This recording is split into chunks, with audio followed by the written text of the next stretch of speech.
A indústria americana, o investimento é absurdo. Com um roteiro, como o Lucas aqui mencionou. Meio que fechado ali, aquele mesmo que a receita de bolo. E aí você fala do cinema argentino. Vamos falar de Ricardo Darín. Exato. Que nós havíamos comentado aqui. Cara, O Segredo dos Seus Olhos, que eu sou apaixonado. Cara, um mega roteiro, uma mega direção. A arte, tipo assim, direção artística do cenário, da época, da investigação, porque, tipo, não tem nada mirabolante. E o filme, ele consegue trazer o telespectador do início até o último minuto. Sim. Isa, você fala melhor sobre isso, fica à vontade. É engraçado, você falou do Ricardo Darín, né? Ele é uma potência, um ícone do cinema argentino, do cinema latino-americano no geral. E ele já recebeu diversos convites de Hollywood pra ir pra indústria dos Estados Unidos. Ele fala, não. Eu sei disso. Eu vou ficar aqui na Argentina, eu vou contar a história das pessoas que vivem no meu país. E é isso, a Argentina, ela obviamente não tem o orçamento dos Estados Unidos, ninguém tem um orçamento nos Estados Unidos, mas a Argentina, na sua humilde quantidade de dinheiro, sempre incentivou o cinema lá. E eu acho que isso é o que é belo na arte. Mesmo que você não tenha tanto dinheiro para você investir, você tá sempre ali, vamos procurar roteiros melhores, vamos trazer a nossa história, a ditadura argentina, né? Sim. Como a gente passou por aqui também, é uma fonte de histórias horríveis, inclusive, de perseguidos políticos e tudo mais. Então, vamos usar a história do país e os aspectos culturais do país para fazer um roteiro que fuja do convencional. E ele tem, assim, momentos, como a gente estava falando, né, antes do programa começar, os últimos minutos são viradas, assim, muito interessantes, que é isso, você precisa olhar um pouco para a população do seu país e ver como ela age perante a arte, perante a sociedade mesmo, e é isso que os Estados Unidos não fazem muito bem, estão começando a fazer, justamente porque a pobreza está aumentando, as pessoas estão começando a ter mais dificuldades, mais nuances na vida, né, do que uma coisa mais estável economicamente. Mas a Argentina é isso, o cinema latino-americano, o cinema coreano, são cinemas com nuance, europeu, como você falou. São cinemas muito que fogem do convencional. Sim. O roteiro traz o cotidiano, traz a vida, traz a realidade. Ele não consegue fugir.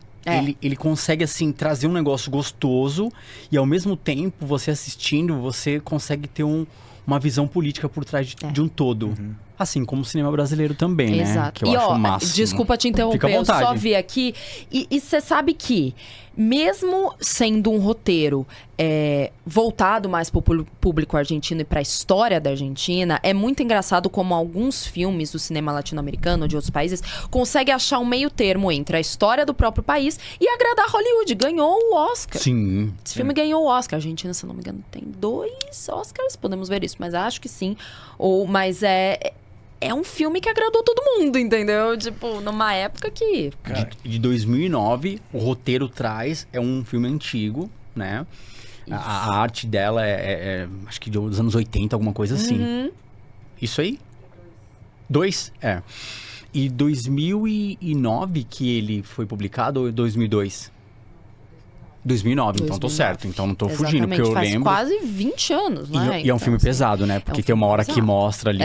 que é uma coisa bem explícita. Eu não assisti o filme, mas pelo que vocês estão falando, é interessante, mostra muito ali a vida, né? A cultura de um certo local, e isso é legal, porque são roteiros que não são manjados, né? Exato. Hoje em dia, você assiste um filme, cara, você vai narrando filmes antes de acontecer. Olha lá, o cara vai fazer isso aí. Há 2 minutos ele faz. Não, são roteiros inteligentes ali, do Ricardo, principalmente, do Darín. E uma coisa que o Lucas levantou aqui que eu achei bacana, que ele fala assim, o cinema europeu, ele traz o cotidiano e tudo mais. Você vai falar melhor sobre isso. Mas muita coisa foi do cinema argentino. Sim, não, muita. Também há uma ligação, né? Querendo ou não, nós fomos colônias, Sim. né? Então, assim, a gente tem uma ligação, uma relação meio simbiótica.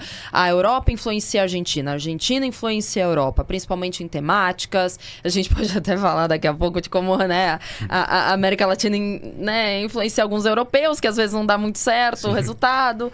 Mas o cinema europeu e o cinema argentino, eles conversam muito justamente por causa da nuance. Eles não são óbvios. Eles não são aquela coisa redondinha. Eles não são propagandeados. Eles não são pieces of propaganda. Porque, querendo ou não, existem... Cara, eu vou falar até uma coisa meio polêmica aqui. Pra mim, filme da Marvel é propaganda militar americana. Tipo, pode não parecer algo tão direto como, sei lá, Top Gun. Sim. Que é uma coisa, querendo ou não, né? Muito direta. Usa exército americano, usa caça, usa, né, os militares em si. Mas pra mim, a Marvel, ela é... O Homem de Ferro 1 é o quê? É muito. Sabe? Vamos mostrar a potência. Tipo, como assim? A terroristas, que é 2008... Que foi, se eu não me engano, o Osama Bin Laden foi pego ali, tá ligado? Fim dos anos 2000, assim, o fim do Obama.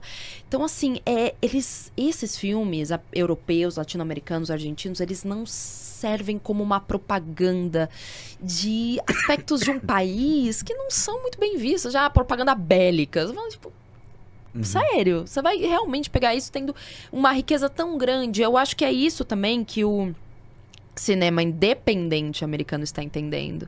A gente está vendo um ressurgimento do cinema independente americano que sempre focou nas pessoas mais vulneráveis, mais pobres dos Estados Unidos. E aí que sai. Obviamente, a gente não tá falando, ser pobre, então significa que o filme vai ser melhor. Não, porque você tem que saber, você tem que saber retratar essa realidade pra não glorificar, pra não virar só desgraça.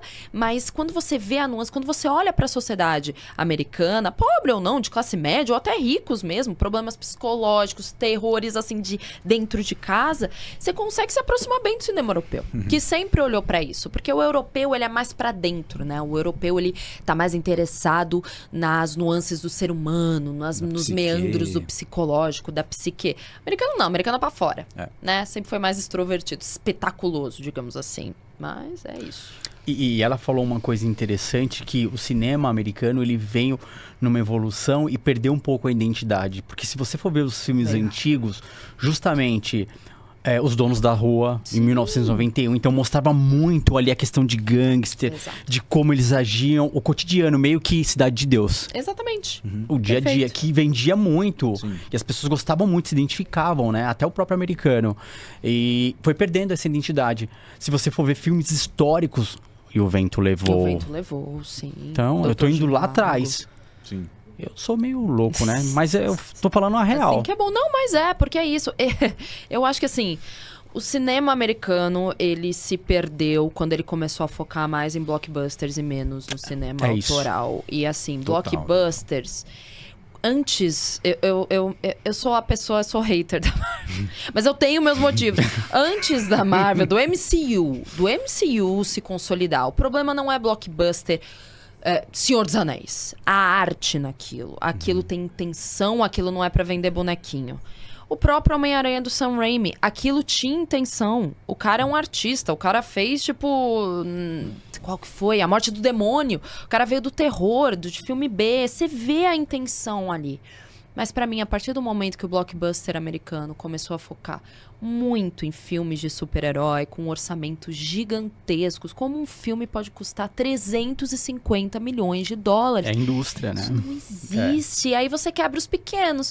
Como é que você vai gastar 350 milhões de dólares para fazer um filme e aí você vai querer distribuir na maior quantidade de salas que você puder? Enquanto os pequenos estão assim, eu só tenho 1000 salas para distribuir. E essas 1000 salas estão ocupadas pelos filmes de herói. Sim. Que tudo bem. Mas tem demanda, veja bem. Sim, mas é uma demanda muito fabricada. É isso que eu ia falar. É uma demanda fabricada. É pra vender boneco. É pra, veja a série episódio 2 pra você entender o minuto 4 do Vingadores. Cara, isso não é arte, cara. Pra mim, qual a intenção por trás? Pra mim, arte é sobre intenção. Isso é um jabagismo imenso de querer empurrar, segundo eles falam, a arte por todos os orifícios do cidadão. A arte, né? Porque eu não... O Scorsese arte, fala isso. Filme de super-herói não, por isso que eu falei, arte. A arte. Scorsese não fala, não é filme de super-herói, não é arte. E eu tô falando do meu ponto de vista. Se você não concordar, aí você fica à vontade, hein? Claro, pode dar paulada. Eu sou um crítico de cinema. Eu não abri muito pra galera aqui. A galera deve estar entendendo agora. Porra, o Reinaldo tava quietinho aqui até agora.